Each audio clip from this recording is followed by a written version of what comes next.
সেই দিন তাদের 5 জন ইম্পর্টেন্ট নেতা কক্সবাজার গেছেন। আচ্ছা, পেছনে যে স্টোরি সাংবাদিকরা বানাক, ভুল করুক, অন্যায় করুক, সেটা আর এক আলোচনা। কিন্তু তাদের যখন জিজ্ঞেস করা হয়েছে তখন বলেছে যে একটু মন ফ্রেশ করার জন্য ইয়েকে কক্সবাজার যেতে পারি না। এটা কোনো কথা হলো?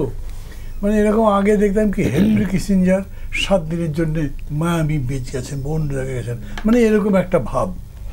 তারপরে আরেকজন তাদের নেতাকে জিজ্ঞেস করা হয়েছে, তিনি বলেছেন, মানে বলেছে যে এত বিলাসী গাড়ি এইভাবে চলাফেরা করছেন কি? বলেছেন কেন, আমি কি গরিবের পড়া? আমার বাবা তো, আমার দাদা তো জমিদার ছিল।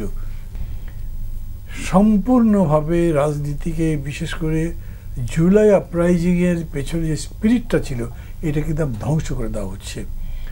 যে রাজনীতি হবে জনগণের সেবামূলক, যার জন্য নিবেদন থাকবে, যার পেছনে জনগণের প্রতি আত্মসমর্পণ থাকবে, এক ধরনের বিশ্বাস থাকবে, এগুলো উবে গিয়ে এখন খালি কৌশলবাজি, ধান্দাবাজি এগুলো হয়েছে।